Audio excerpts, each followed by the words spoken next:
بسم اللہ الرحمن الرحیم۔ مبنی کی جو ہے وہ کتنی اقسام ہیں؟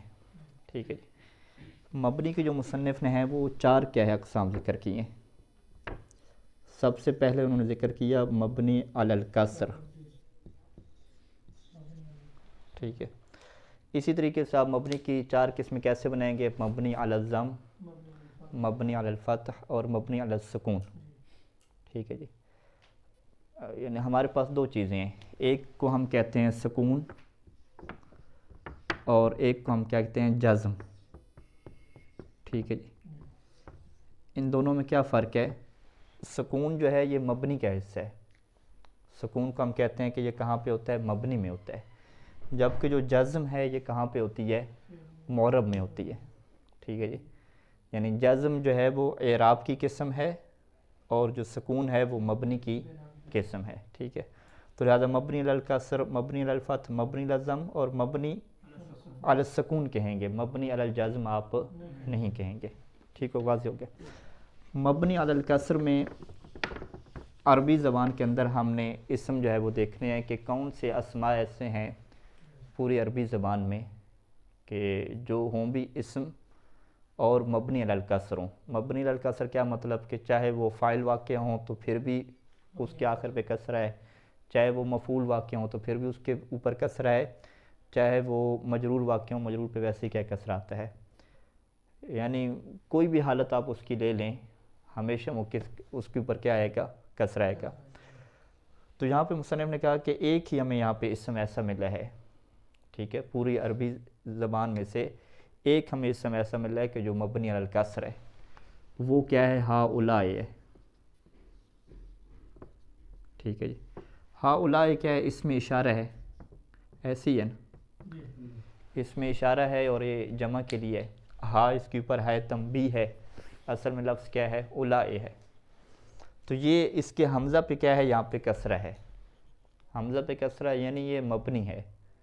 مثلا جاءنی ہؤلاء بھی کہیں گے، مررت بہؤلاء، ٹھیک ہے، ضربت ہؤلاء، یہ ہمیشہ ایسی رہے گا۔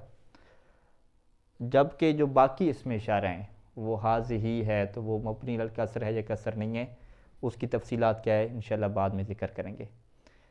ہاذان جو تثنیہ ہے یہ بھی کیا ہے؟ مبنی نہیں ہے، بلکہ یہ کیا ہے؟ معرب ہے، اور اس کا اعراب کس طرح ہوتا ہے وہ انشاءاللہ اعراب کی جب ہم اقسام بیان کریں گے تو وہاں پہ کیا ہوگا؟ ذکر ہوگا۔ تو لہٰذا جب بھی سوال ہوگا کہ بھئی مبنی علی الکسر کیا چیز ہے عربی زبان میں، تو آپ کہیں گے کہ تمام نحویوں کے اس بات کے اوپر اتفاق ہے کہ فقط ہؤلاء ایک ایسا اسم ہے ہمارے پاس کہ جو مبنی علی الکسر ہے، اس کے علاوہ باقی جتنی بھی اسماء ہیں ان کے اندر کیا ہے؟ یہ والی صفت نہیں پائی جاتی۔ یہ کیا ہو گیا؟ اتفاق ہو گیا نحویوں کا۔ اس کے علاوہ 2 اسم ایسے ہیں کہ جس کے اندر نحویوں کا کیا پایا جاتا ہے؟ اختلاف موجود ہے۔ نحویوں کا جو بنیادی طور پہ اختلاف ہے، اس اختلاف کو کہتے ہیں لہجے کا اختلاف، کیونکہ زمانہ جاہلیت میں جو لہجے تھے وہ مختلف قسم کے کیا ہمیں ملتے ہیں، اور نحو کے اندر جو 2 لہجے ہیں، لہجہ کو یعنی لغت بھی کہا جاتا ہے، یہ 2 کافی زیادہ کیا ہے ہمیں اختلاف کے طور پہ کچھ چیزیں ان کی ملتی ہیں جو مشہور ہیں۔ ایک ہے لغت الحجاز اور ایک ہے لغت بنی تمیم۔ الحجاز والے یہ کہتے تھے کہ دیہاتوں میں نہیں رہتے تھے، آبادی والی جگہوں پہ رہتے تھے، جبکہ جو بادیہ اور دیہاتوں میں رہنے والے تھے یہ کیا تھے؟ بنو تمیم تھے۔ کچھ جگہوں پہ کیا ان کا اختلاف ہے، اور ابن ہشام کا ایک کتاب میں یہ کہنا ہے کہ جو قرآن مجید جو نازل ہوا ہے وہ اہل حجاز کی جو ہے وہ لغت کے مطابق اور ان کے لہجے کے مطابق کیا نازل ہوا ہے۔ قریش والے بھی جو ہے وہ لغت حجاز کے مطابق کیا گفتگو کیا کرتے تھے۔ تو 2 جو لفظ ہمارے پاس ایسے ہیں کہ ان کے اندر کیا ہے؟ اختلاف ہے کہ کیا یہ جو 2 اسم ہیں یہ مبنی علی الکسر ہیں یا مبنی علی الکسر نہیں ہیں۔ ان میں سے ایک جو ہے اس کا نام کیا رکھا ہوا ہے؟ باب حضام، ٹھیک ہے جی، اور دوسرا لفظ کیا ہے؟ امسے ہے، امسے کی بھی ساتھ کیا ہیں؟ کچھ شروط ہیں، ٹھیک ہے۔ اس چیز کو انشاءاللہ ہم کیا ہے کتاب کے ذریعے سے کیا پڑھیں گے۔ یعنی خلاصہ بحث جو ہم کرنے جا رہے ہیں کہ ہم مبنی کی اقسام میں کیا وارد ہو گئے ہیں کہ اسم میں سے جو مبنی ہے، مبنی کی 4 اقسام ہیں، اور اس میں سے پہلی قسم مبنی علی الکسر ہے، اور مبنی علی الکسر کا ایک ہی اسم ہے ہمارے پاس، وہ ہؤلاء ہے، اس کے علاوہ کوئی اور قسم مبنی علی الکسر نہیں ہے۔ باقی یہ جو 2 ہیں، باب حضامے اور جو امسے ہے، اگر اس سے مراد کیا ہو، کل والا امسے ہو، تو اس کے اندر کیا اختلاف موجود ہے، وہ اختلاف کس نوعیت کا ہے، انشاءاللہ وہ ساری کیا عبارت کے اندر موجود ہے۔ وَلَمَّا فَرَغْتُ مِن ذِكْرِ الْمُعْرَبِ، جب میں فارغ ہو گیا من ذکر المعرب، معرب کا ذکر کرنے سے، تو ذکرت المبنیہ، تو میں نے مبنی کا ذکر کیا۔ یہاں پہ جو معرب کا ذکر کیا تھا مصنف نے، وہ 2 ہی ذکر کیے تھے، ایک معرب کی تعریف بیان کی تھی، اور ایک یہ بیان کیا تھا کہ اسم میں اصل کیا ہے، معرب ہونا ہے، اور اس کی وجہ ہم نے یہ بیان کی تھی کہ چونکہ اسم کے بارے میں گفتگو کی جاتی ہے، جب اس کے بارے میں گفتگو کی جاتی ہے تو اس کے مختلف حالات ہوں گے، کبھی اس کو فاعل بنا کے گفتگو کریں گے، کبھی مفعول بنا کے گفتگو کریں گے، کبھی مجرور بنا کے گفتگو کریں گے، تو یعنی جب اس کے مختلف حالات آ رہے ہیں تو اس کا یہ تقاضا بنتا ہے کہ اس کے اعراب بھی کیا ہوں، مختلف ہوں، تاکہ اس کے معنی کیا ہیں ہمیں کیا پتہ چلتے رہیں۔ جبکہ فعل کے بارے میں اور حرف کے بارے میں گفتگو نہیں کی جاتی تو لہٰذا اس کو کیا یہ حالات پیش نہیں آتے۔ اسی وجہ سے نحوی کہتے ہیں کہ الاصل فی الاسم ان یکون معربا، یہ اسم کے اندر اصل کیا معرب ہے، یہ مصنف نے ذکر کیا۔ اب معرب کی وہ کون سی اقسام ہیں، اس کی تفاصیل کیا ہیں، اس کو کیا ذکر نہیں کیا، وہ انشاءاللہ بعد میں کیا ذکر کریں گے کہ معرب میں سے کچھ مرفوعات ہیں، کچھ منصوبات ہیں، مجرورات ہیں، وہ کون سی چیزیں ہیں، وہ تفصیل سے کیا آئیں گی انشاءاللہ۔ یہاں پہ ابھی ذکر کیا مبنی کا۔ مبنی کو کیوں ذکر کیا؟ کیونکہ یہ بحث مختصر ہے اور چند ایک ہمارے پاس چیزیں مبنی ہیں، باقی ساری کی ساری معرب ہیں، تو اس کو پہلے کیا ذکر کر رہے ہیں۔ مبنی کی تعریف کیا ہے؟ وَأَنَّهُ الَّذِي، مبنی کیا چیز ہے کہ یلزم طریقۃ واحدہ، جو لازم ہو جاتا ہے ایک ہی طریقہ اور ایک ہی روش کے اوپر، ولا یتغیر آخرہ، اور اس مبنی کا جو آخر ہے وہ تبدیل نہیں ہوتا، بسبب ما، اس کے سبب سے کہ ما یدخل علیہ، کہ جو اس مبنی کے اوپر کیا ہو رہا ہے، داخل ہو رہا ہے، اسے کیا کہتے ہیں، عامل کہتے ہیں، یعنی عامل کے سبب سے اس کا آخر تبدیل نہیں ہوتا۔ ثم قسمتہ الی 4 اقسام، پھر میں نے مبنی کو تقسیم کیا 4 اقسام کی طرف، پہلی مبنی علی الکسر، دوسری مبنی علی الفتح، تیسری مبنی علی الضم، اور چوتھی مبنی علی السکون ہے۔ ثم قسمت المبنی علی الکسر الی قسمین، پھر یہاں سے شروع کریں گے مبنی علی الکسر کو۔ مبنی علی الکسر کی 2 قسمیں ہیں۔ پہلی قسم کیا ہے؟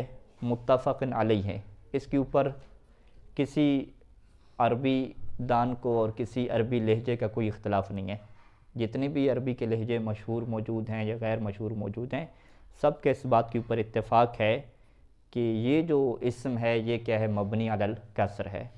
وہ کیا ہے؟ وَهُوَ هَؤُلَاءِ فَإِنَّ جَمِيعَ الْعَرَبِ، جمیع العرب کیا مطلب؟ تمام کے تمام عرب، یعنی کوئی ایسا لہجہ، کوئی ایسی لغت ہمارے پاس عربی زبان میں آج تک نہیں موجود کہ جنہوں نے ہؤلاء کو کیا کہا ہو، معرب کہا ہو۔ جمیع العرب، تمام کے تمام عرب کیا کرتے ہیں، یکسرون آخرہ، اس کے آخر کو کسرہ دیتے ہیں، یا یکسرون آخرہ، اس کے آخر کو کیا ہے، کسرہ دیتے ہیں، فی جمیع الاحوال، تمام حالات میں۔ تمام حالات سے کیا مراد ہے کہ چاہے یہ فاعل واقع ہو، چاہے یہ مفعول واقع ہو یا مجرور واقع ہو، جو بھی اس کے حالات واقع ہوں، تمام حالات میں وہ اس کے آخر کو کیا دیتے ہیں، کسرہ دیتے ہیں۔ وقسم مختلف فیہ، دوسری قسم، کس کی دوسری قسم؟ مبنی علی الکسر کی، اس کے اندر کیا اختلاف ہے؟ وَهُوَ حَزَامِ وَقَطَامِ وَنَحْوِهِمَا مِنَ الْأَعْلَامِ الْمُؤَنَّثَةِ الْآتِيَةِ عَلَى وَزْنِ فَعَالِ، اس کو نحو میں جو ہے وہ باب حزامے کے نام سے جانا جاتا ہے۔ باب حزامے کا مطلب کیا ہوتا ہے کہ مؤنث جو نام ہیں، اعلام مؤنث، علم کی ہم یہ تعریف پڑھیں گے کہ علم جو خاص ہو جائے، نکرہ کے کیا مقابلے میں ہے، علم جو خاص جو ہے وہ نام ہے، چاہے وہ علاقے کا نام ہو، جگہ کا نام ہو، کمپنی کا نام ہو، کسی خاتون کا نام ہو، مؤنث ہونا چاہیے۔ جو مؤنث اعلام ہیں، مؤنث جو نام ہیں کہ جن کا وزن فعالے کے وزن پہ آتا ہے، ٹھیک ہے جی، اس بارے میں کیا اختلاف موجود ہے، کچھ اسے مبنی علی الکسر سمجھتے ہیں اور کچھ اسے مبنی علی الکسر نہیں سمجھتے، اور یہ اختلاف کس کے درمیان ہے؟ وہی اہل حجاز اور بنو تمیم کے درمیان ہے۔ یعنی حضام قطع میں و نحو ما اور ان کی طرح کے من الاعلام المؤنثات تمام مؤنث نام الآتیت علی وزن فعال کے جو کس وزن پہ آتے ہیں؟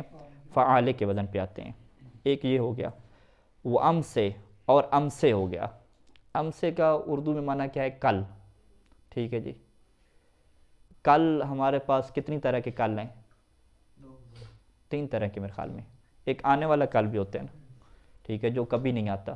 ٹھیک ہے، ایک آنے والا کل ہو گیا جو کبھی نہیں آئے گا. ایک گزرا ہوا کل ہو گیا. یہ جو گزرا ہوا کل ہے نا، یہ 2 طرح کے ہیں. ایک گزرا ہوا کل ہے کہ جو رات سے پہلے ہے، ٹھیک ہے، قبل یوم کا حاضہ، ابھی جس وقت آپ موجود ہیں اس دن سے پہلے والا جو کل ہے. اور ایک کل ہے جو مطلقاً کل ہوتا ہے زمانے ماضی کا. ٹھیک ہے، کہ یعنی یہ اردو میں کیسے جملہ کوئی یاد ہے اس طرح بولا جاتا ہو کہ ابھی کل کی بات ہے، مثلا یہ کہتے نہیں ہیں. ہاں ہاں احسن تم، یعنی اب ہاں یعنی ابھی کل کی بات ہے کہ ہم جو ہے وہ فرض کریں درس جو ہے وہ وہاں پہ مدرسہ موقمانی میں پڑھا کرتے تھے. ابھی کل کی بات ہے. تو کل کی بات سے کیا مطلب کہ 2 ہفتے پہلے کی بات ہے. چند سال پہلے کو تو نہیں کہیں گے، یہی 2-3 ہفتے پہلے ہوں تو وہاں پہ کل بولتے ہیں. ایسی ہے نا. ٹھیک ہے، تو یہاں پہ کون سے امسے کے بارے میں کیا اختلاف ہے؟ کہتے ہیں کہ اذا اردت بہ اليوم الذي قبل یومک، جب آپ اس سے وہ والا دن مراد لیں کہ جو آپ کے دن سے پہلے والا ہو. تو اس امسے کے بارے میں اختلاف ہے کہ یہ مبنی الکسر ہے یا مبنی الکسر نہیں ہے. لیکن اگر امسے سے مراد مطلقاً ہو کہ وہ جو 2 ہفتوں پہلے کل والا ہوتا ہے یا آنے والا کل مراد ہو تو اس کے بارے میں اختلاف نہیں ہے. یعنی وہ کیا ہے؟ معرب ہے، وہ مبنی نہیں ہے. اب یہاں پہ وہ اس کو کیا ذکر کریں گے کہ حضامے کے بارے میں اختلاف کیا ہے اور کیا اقوال ہیں. سب سے پہلے فاما باب حضام و نحوی، باب حضام اور باب حضامی کی طرح. باب حضامی کی طرح سے کیا مراد ہے؟ نحوی سے ہاں نہیں کلی قانون، وہ اس میں مؤنث فاعل کے وزن پہ آتے ہیں. اعلام مؤنثہ جو فاعل کے وزن پہ ہوں.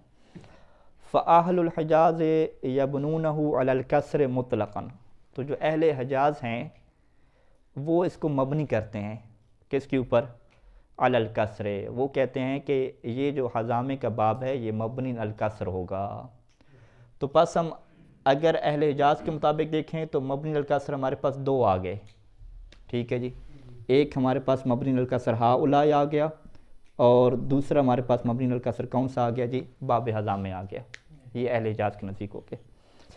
مطلقاً کی تفسیر انشاءاللہ آگے بھی آ جائے گی کہ جس کے آخر پہ را ہو یا را نہ ہو. ٹھیک ہے، نوار ایک لفظ اشعار میں استعمال ہوتا ہے، ایک قبیلے کا نام ہے، ایک جگہ کا نام ہے. تو جس کے آخر پہ را آتی ہے وہاں پہ بنی تمیم کا آپس میں کیا اختلاف ہے. تو یہ کہتے ہیں کہ چاہے را ہے یا جو بھی ہے، پس جو بھی مؤنث کا علم ہوگا اور فعال کے وزن پہ ہوگا تو اہل حجاز ایسے تمام اسماء کو مبنی علی الکسر کیا کرتے ہیں. فیقولون، پس اہل حجاز کیا کہتے ہیں؟ جاءتنی حضامے. جاءتنی حضامے میں حضامے کیا واقعہ ہو رہا ہے؟ فاعل واقعہ ہو رہا ہے. جب یہ فاعل واقعہ ہو رہا ہے تو اسے اگر معرب ہوتا تو کیا پڑھتے؟ حضامن پڑھتے ہم. ٹھیک ہے، حضامن ہم نے نہیں پڑھا، حضامے پڑھا ہے. تو یہ کیوں پڑھا ہے؟ کیونکہ یہ مبنی علی الکسر ہے. رأیت حضامے میں حضامے مفعول واقعہ ہو رہا ہے. اگر یہ معرب ہوتا تو کیا پڑھتے؟ رأیت حضامن پڑھتے، لیکن ہم نے ایسا نہیں پڑھا، مبنی علی الکسر ہے. مررت بحضامے پڑھا ہے. اگر یہ مجرور ہوتا اور معرب ہوتا تو ہم حضامن پڑھتے، جب تنوین دے دیتے ہیں، جبکہ ایسا ہم نے نہیں پڑھا، مررت بحضامے پڑھا ہے. یہ اہل حجاز کہتے ہیں. وعلی ذالک یعنی اسی اہل حجاز کی لغت پہ، اسی اہل حجاز کی لغت پہ جاء قول شاعر، ایک قدیم زمانے کا شاعر ہے، اس نے بھی کیا ایک شعر کہا ہے، اور اس کا جو شعر ہے وہ اہل حجاز کی لغت کے اور ان کے لہجے کے مطابق ہے. وہ شعر کیا ہے کہ فلولا المزعجات من اللیالی لما طرق القطاطیب المنام اذا قالت حضام فصدقوها فإن القول ما قالت حضام. یہاں پہ کہتے ہیں کہ جو قافیہ ہے وہ کیا ہے؟ یا کے ذریعہ، میم زیر می ہے. ٹھیک ہے، لیالی منامی حضامی. تو یہ جو حضامی کا قافیہ ہے یہ کس کے مطابق درست بیٹھتا ہے؟ یہ اہل حجاز کے مطابق کیا درست بیٹھتا ہے؟ کیونکہ اگر ما قالت حضام آخر پہ آپ دیکھیں، اگر یہاں پہ حضام مبنی علی الکسر نہ ہوتا بلکہ مورب ہوتا تو یعنی فاعل کو وہ شعر میں کیا پڑھ دیتا شاعر؟ ما قالت حضامن پڑھ دیتا. تو ما قالت جب حضامن پڑھتا تو ہم شاعر کو کیا کہتے کہ تم نے تو قافیے کی رعایت ہی نہیں کی. ٹھیک ہے، اگر وہ قافیے کی رعایت کرتا تو ادھر سے وہ مورب کی کیا کر دیتا؟ مخالفت کر دیتا. جبکہ یہ فاعل واقع ہو رہا ہے تو جب مرفوع ہے تو مرفوع کا وہ قافیہ جو ہے وہ کیسے لے کر آئے؟ یعنی عربی شعراء کا سارا کمال ہی ایسا ہوتا ہے کہ وہ قافیے کی رعایت کریں گے اور ساتھ ساتھ کس کی رعایت ہوگی؟ عربی قواعد کی بھی کیا ہوگی؟ رعایت ہوگی. یعنی اوپر جو طیب المنام پڑا ہے تو وہ منام کیا ہے؟ طیب کے لیے کیا واقع ہو رہا ہے؟ مضاف الیہ واقع ہو رہا ہے، اور منام کے اوپر الف لام داخل ہے اس لیے منامے ہو گیا. ٹھیک ہے، طیب منامن نہیں ہوا، تو وہ بالکل درست بات بیٹھی. من اللیالی میں بھی ایسے ہے. ٹھیک ہے، جب حضامے میں جب قافیے کی بات آئی تو اگر یہ مورب ہوتا تو قالت حضامن کی بجائے اگر حضامے پڑھ دیتا مورب کو تو شاعر کے اوپر بہت بڑا اعتراض آ جاتا کہ اسے تو جو ہے وہ عربی زبان کے قواعد تک کا پتہ نہیں ہے اور یہ صاحب کیا ہے؟ شعر کہنے لگے ہیں.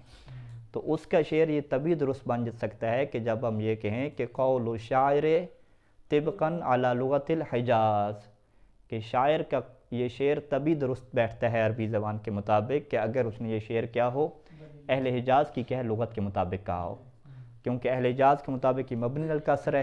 جب یہ مبنی علی الکسر ہے تو قالت حضامن ہونا ہی نہیں تھا بلکہ کیا ہونا تھا؟ قالت حضامی ہونا تھا.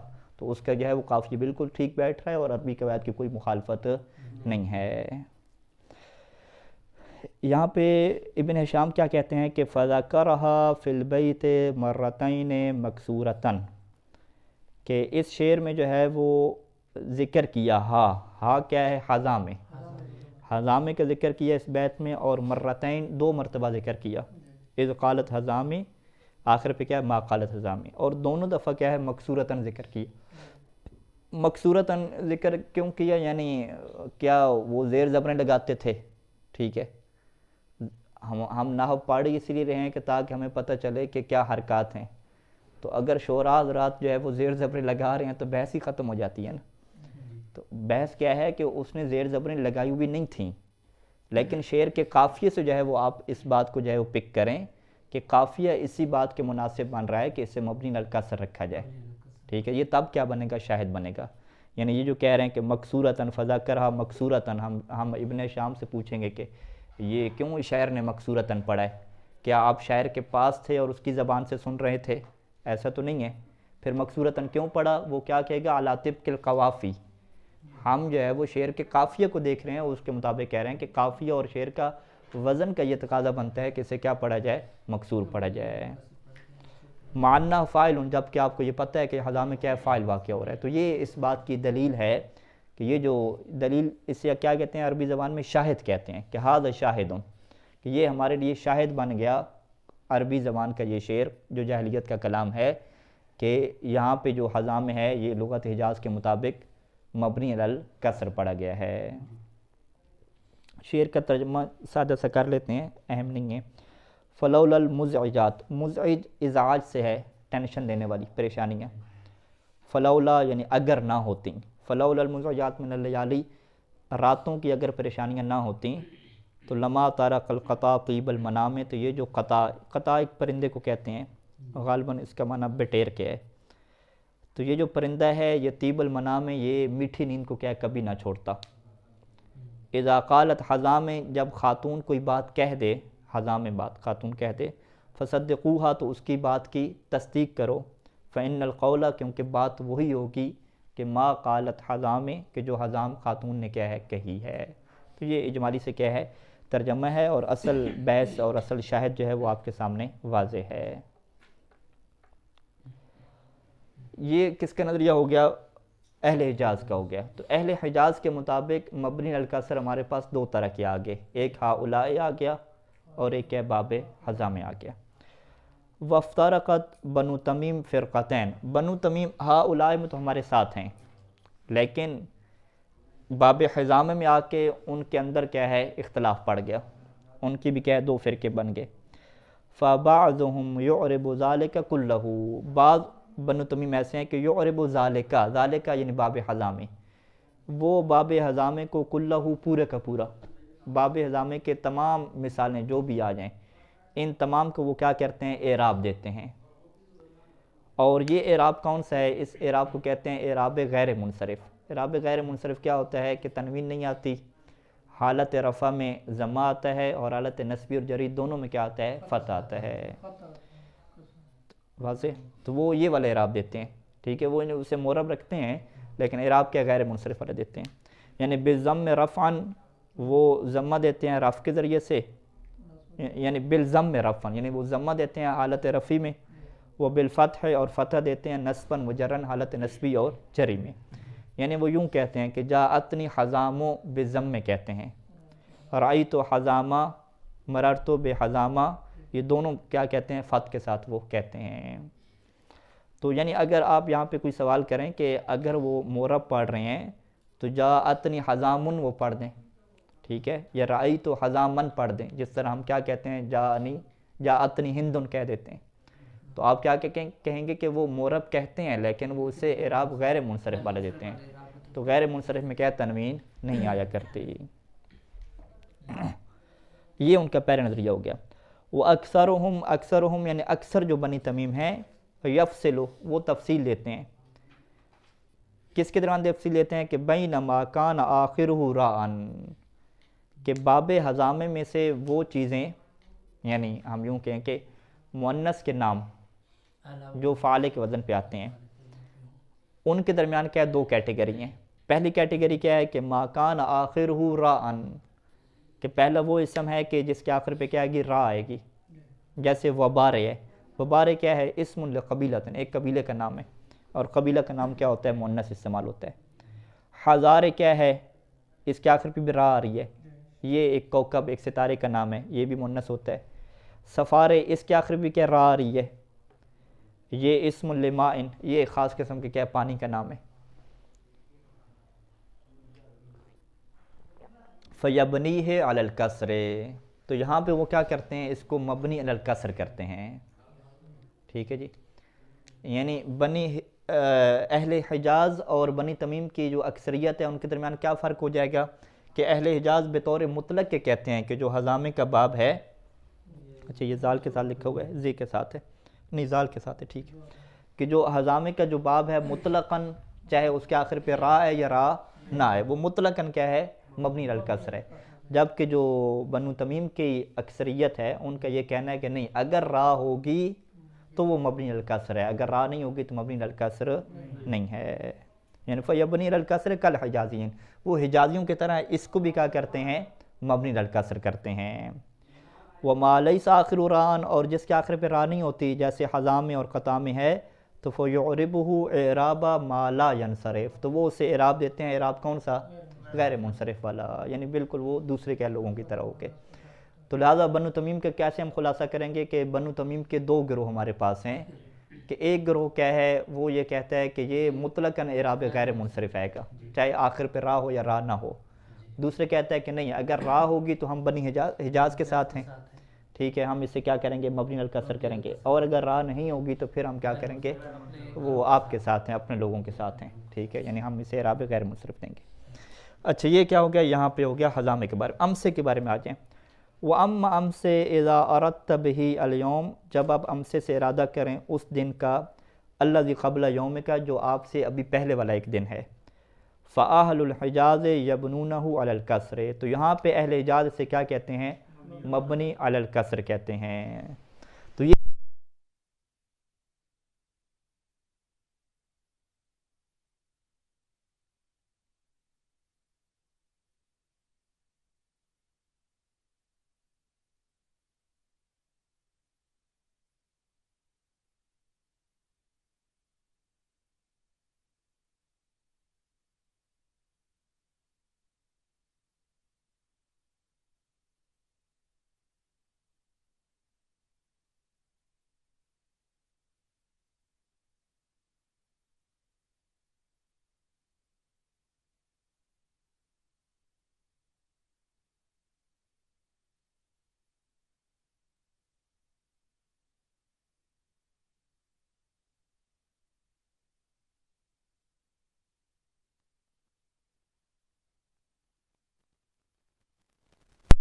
وہ شعر کیا کہا ہے کہ منع البقاء تقلب الشمس وطلوعها من حيث لا تمسی وطلوعها حمراء صافیہ وغروبها صفراء كالورس اليوم اعلم ما يجيء به ومضى بفصل قضائه امس. یہاں پہ بھی جو قافیہ آ رہا ہے وہ یا کی طرح کار ہے، تمسی ورسی امسی، ٹھیک ہے.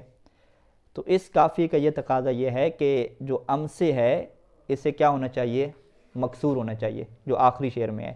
وَمَضَى بِفَصْلِ قَضَائِهِ امسی، یہاں پہ امسے فائل واقع ہو رہا ہے مضا فعل کا، مضا گزر جانا. فائل جب واقع ہو رہا ہے تو اگر یہ معرب ہوتا تو ان کا سارا قافیہ کیا ہے، اس کا بیڑا غرق ہو جاتا. ٹھیک ہے جی. قافیہ وہ لا تمسی کل ورسی امسی کسرہ کے ساتھ لے کر آ رہے تھے، تو قافیہ ان کا تبھی بچتا ہے کہ جب وہ اہل حجاز کا کیا دیں گے، ساتھ دیں گے. تو لہٰذا ہم یہ کیا کہیں گے کہ یہ شاعر اثر میں ملا ہوا ہے کن کے ساتھ، اہل حجاز کے ساتھ کیا ملا ہوا ہے، تبھی اس کا شعر کیا درست بیٹھ رہا ہے. فَأَمْسِ فِي الْبَيْتِ فَاعِلٌ لِمَضَى، امسے اس شعر میں کیا واقع ہو رہا ہے، مضا کا فاعل واقع ہو رہا ہے. وَهُوَ مَكْسُورٌ، اور یہ مکسور ہے، کما طرح جیسے کہ آپ واضح طور پہ دیکھ رہے ہیں کہ مکسور کے علاوہ کوئی اور ذریعہ ہی نہیں ہے. اگر مکسور کے علاوہ مرفوع پڑھیں گے تو قافیہ کیسے کہاں پہ جائے گا اس شعر کا. ٹھیک ہے. تو اس شعر کا ترجمہ کیا ہے کہ شاعر یہ کہنا چاہتا ہے کہ کوئی چیز بھی کیا ہے باقی نہیں رہتی، حالات ایک جیسے نہیں رہتے. ٹھیک ہے. کبھی خوشی ہے اور کبھی کیا ہے غم اور پریشانی ہے. اس کی وجہ کیا ہے کہ آپ دیکھ رہے ہیں کہ سورج کی جو حرکت ہے وہ بھی کیا ایک جیسی نہیں رہتی. منع البقاء تقلب الشمس، بقاء کو جو ہے وہ روک دیا ہے کس چیز نے، سورج کے جو ہے وہ پھرنے نے اور اس کے طلوع ہونے میں. من حیث لا تمسی، یعنی وہاں سے کہ جہاں سے کیا ہے شام پھرنی ہوتی ہے. اور جب یہ طلوع ہوتا ہے تو حمراء صافیتاً، یہ سرخ ہوتا ہے، صاف ہوتا ہے. اور جب یہ غروب ہوتا ہے تو اس کا رنگ کیا ہے، بالکل صفرا ہو جاتا ہے، زرد جو ہے وہ ورس ایک گھاس کی طرح ہو جاتا ہے. الیوم اعلم، آج کے دن تو مجھے پتہ ہے کہ ما یجیء بہ، کہ آج کیا ہوگا. لیکن ومضی بفصل قضاء امسو، کہ اس دن کے گزرنے کے ساتھ، بفصل قضاء ہی یعنی اس دن کے گزرنے کے ساتھ، مضی امسے کل بھی کیا ہے گزر جائے گا. پھر یعنی وہ یہ کل ہو جائے گا، مضی امسے یہ ہو جائے گا آج کے دن. ٹھیک ہے جی. تو امسے کے بارے میں کیا ہے، بنو حجاز کا موقف ہمارے سامنے آ گیا. یہاں پر جو ہے وہ بنو تمیم کا کیا اختلاف ہے، کہتے ہیں کہ وَافْتَرَقَتْ بنو تمیم فرقتین، یہاں پر بھی بنو تمیم کے کیا ہو گئے ہیں، دو فرقے ہو گئے ہیں، جس طرح کے باب حجاز میں تھے. حجاز میں تھے یا حضامے میں تھے، باب حضامے میں جس طرح سے تھے. فَمِنْهُمْ، پہلا ان میں سے فرقہ کیا ہے کہ من اعربہ بضمۃ رفعا وبالفتحۃ مطلقا. مطلقا سے کیا مراد ہے، حالت رفع میں ضمہ دیتے ہیں اور مطلقاً فتح دیتے ہیں. کون سی صورتیں بچتی ہیں، کون سی، ہاں نسبی اور جری حالت میں. نسبی اور جری حالت میں کیا دیتے ہیں، فتح دیتے ہیں، یعنی اعراب غیر منصرف دیتے ہیں. فقال، یعنی وہ یوں کہتے ہیں کہ مضى امسو بضمہ واعتکفت امسا وما رأیتہ امسا، ان دونوں صورتوں میں کیا کہتے ہیں، بالفتح، فتح کے ساتھ کہتے ہیں. اچھا، یہاں پہ اتفاق ایسا ہے کہ شاعر نے بھی جو ہے وہ ان کے مطابق کیا ایک شعر کہہ دیا ہے. ٹھیک ہے جی. لقد رأیت عجبا مذ امسا عجائزا مثل السؤال خمسا یأکلن ما فی رحلہن ہمسا لا ترکن لہن زرسا ولا لقین الدہر الا تعسا. اب سارا جو قافیہ ہے وہ تبھی بن سکتا ہے کہ جب ہم اس کو کیا رکھیں، فتح کے اوپر رکھیں، سا تب رکھیں. اب یہاں پہ ہوا کیا ہے کہ پہلے بیت میں آپ دیکھیں مذ امسا، حرف در مذ داخل ہوا، اور امسے اگر آپ پڑھتے یعنی اہل حجاز کے ساتھ آپ جاتے، مذ امسے آپ کہتے تو اس کا قافیہ کیا ہوتا، سارا ٹوٹ جاتا. ادھر وہ امسے کہتا، آگے خمسا زرسا ہمسا تاسا، تو یہ قافیہ اس کا درست نہ بیٹھتا. بس شعر کے قافیے کا، شاعر کے شعر کا قافیہ تبھی بچتا ہے کہ جب وہ اس شعر میں کس کے ساتھ ہو، اہل تمیم کے ساتھ ہو، بنو تمیم کے ساتھ ہو، یعنی بنو تمیم کے ساتھ ہو اور مذ کو کون سا اعراب دے، اعراب غیر منصرف دے، تو تب کیا ہے اس کا اعراب بچتا ہے. ٹھیک ہے. یعنی اس کے نیچے مصنف کیا لکھتے ہیں، اچھا اس کے نیچے کچھ کیا نام ہے وہ تبصرہ نہیں کیا. ٹھیک ہے جی. ترجمہ شعر کا یہ ہے کہ لقد رأیت عجبا مذ امسا، کل سے جو ہے وہ میں نے ایک عجیب چیز دیکھی، یعنی کل میں نے ایک عجیب حالات اور عجیب چیز دیکھی کہ عجائزا مثل سعالی، عجائز عجوزہ کی جمع ہے، بوڑھیوں کو کہتے ہیں، سعالی کسے کہتے ہیں؟ ہاں نہیں، سعالی کہتے ہیں وہ بوت اور چڑیل کے معنی میں آتے ہیں، اس معنی میں آتے ہیں، ٹھیک ہے جی، مثل سعالی یعنی ایسی بوڑھیاں تھیں کہ جو چڑیلوں کی طرح ہیں، بوتوں کی طرح ہیں، ہاں ان کی شکلیں ایسی ہیں، اور وہ تھی بھی کیا خمسن، 5 تھیں، یعنی کل سے میں نے 5 جو ہے وہ بوڑھیوں کو دیکھا جو بالکل جو ہے وہ چڑیلوں کی طرح تھی، کہ یاکلن ما فی رحلہن ہمسا، کہ جو ان کے راحل یعنی ان کا جو ایک ہوتا ہے تھیلا بنا ہوا ہوتا ہے، اس تھیلے کے اندر سے وہ ہمسن یعنی ہمس وہ آواز نکال کے کھا رہی تھیں، آواز بھی ان کی منہ سے نکل رہی تھی، یعنی ایسے کھا رہی تھی کہ ان کے منہ سے آواز نکل رہی تھی جیسے جو ہے وہ کوئی جن اور بوتنی وغیرہ کھا رہی ہوں۔ لا ترک اللہ لہن ذرسا، یہ بد دعا دے رہا ہے کہ اللہ جو ہے وہ ان کی داڑھوں کو سلامت نہ رکھے، یعنی اب بھی بوڑھیاں ہیں تو پھر بھی جو ہے اتنی آوازیں نکال رہی ہیں کھانے کے ساتھ، تو ان کی کوئی داڑھی بچی ہوئی ہے تو وہ کیا سلامت نہ رہے، ہو سکتا ہے شہر کو ڈسٹرب کر رہی ہوں کھا کے اس طرح۔ ولا لقین الدہر الا تعسا، اور وہ زمانے کو نہ دیکھیں سوائے کیا تعس اور مشکلات کو کیا ہے دیکھیں۔ تو بہرحال اس شعر میں جو پہلا لفظ ہے وہ کیا ہے بنو تمیم کی وجہ سے ہے، یہ کیا ہو گیا بنو تمیم کا ایک قبیلہ ہو گیا۔ ومنہم، دوسرا ان کا قبیلہ کیا ہے کہ من اعربہ بضمۃ رفعا، کہ جو اس کو اعراب دیتا ہے ضمہ والا حالت رفعی میں، وبناہ علی الکسر نصبا وجرا، اور مبنی کرتا ہے نصبی اور جری حالت میں، یعنی نصبی اور جری حالت میں اسے مبنی کر دیتا ہے اور رفعی حالت میں کیا رکھتا ہے، اسے مورب رکھتا ہے، یعنی یہ عجیب سی بات ہے کہ ایک جو اسم ہے یہ کبھی مورب ہو جاتا ہے جی کبھی مبنی ہو جاتا ہے، تو یہ بنو تمیم کا کیا ہے ایک الگ سا نظریہ ہے، اور اس بارے میں آگے کچھ ایک استدلالی سی بحث ہے، تو انشاءاللہ کل اس کو کیا ہے ہم ایک الگ طریقے سے کیا کرتے ہیں فریش ہو کے۔ وصلی اللہ علی محمد وآلہ اجمعین، ایک مرتبہ درود پڑھنے سارے